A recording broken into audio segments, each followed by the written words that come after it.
Alright, so in this video, I wanted to talk about the Hunter. So the Hunter is kind of a unique card. He is a common card, but you can get him early pretty on in the game, and he's usable in some early game decks as well as late game decks, which is always nice, just because he's a card you can invest in and know you're going to have at least some late game potential.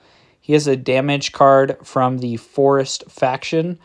So as far as his level up stats, you're going to increase the damage increase, which is kind of an interesting stat, which I'll talk about what that really entails in just a minute here, and then the hero cooldown.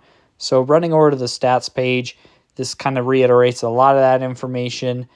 One thing to note, which is kind of interesting, his target is random, so every time you have a Hunter, they're going to pick a random target just from whatever enemies are on the field and attack that target and keep attacking them until they're dead. And then once that unit's dead, they're going to pick a new target to attack, which can be very helpful, but also kind of a concern. And you are going to want to work in maybe some cards that have first a target priority, just because you don't want RNG to randomly just make you decide, hey, we're not prioritizing the ones that are actually going to go all the way around the track and, take away your lives. And so you're going to just need to make sure you have a good mix or just some way to mitigate that. And then, so as far as our level up stats, or we'll start with the merge stats. So the merge stats, as you go from the circle merge rank to like this one, and then the triangle merge rank, you're going to notice the attack speed increases. So you have that decreased attack interval, as well as the damage increase, which, again, I will talk about in a second. But it is nice to note that the attack increase is actually kind of a unique thing here. That's not the only stat that is increased when the Hunter is merged. So as far as just when you're increasing the mana, so you're using your mana to level up the unit, like that, the 100 mana, 200, 4, and 700 in-game, when you use your mana, that damage increase stat is going to increase, as well as just the base damage of the unit.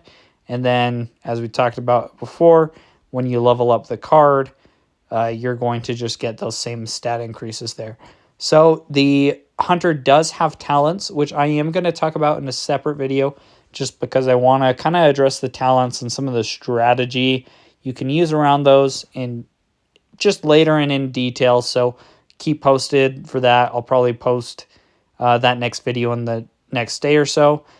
So just going over to the info about the unit. So this is just kind of explains how the Hunter does pick a random target to attack, and then it deals increased damage with its first shot, and then every subsequent attack deals base damage. So that's where this damage increase plays into effect. So you've got to look at the base damage, and then if it's the first attack the Hunter is doing to that target, he gets 200% base damage just at the current stats. Now, if you were to level up the card more, or spend mana, or merge the card more, you can see you can just get that. That will go a lot higher. So that does scale for sure, which kind of makes him, that's part of the reason why he is a nice just later game card, just because he does have some good scalability and unique mechanics there. So that is, yeah, so he attacks that random unit. As we kind of talked about before, you do kind of have to mitigate that to some extent, because you'll see, especially when you have big waves of enemies, you do want to make sure you're still attacking that first unit in the row. But he is kind of a cool just unit overall. And then if we go over to the recommended decks, you'll see he's usable in this early one.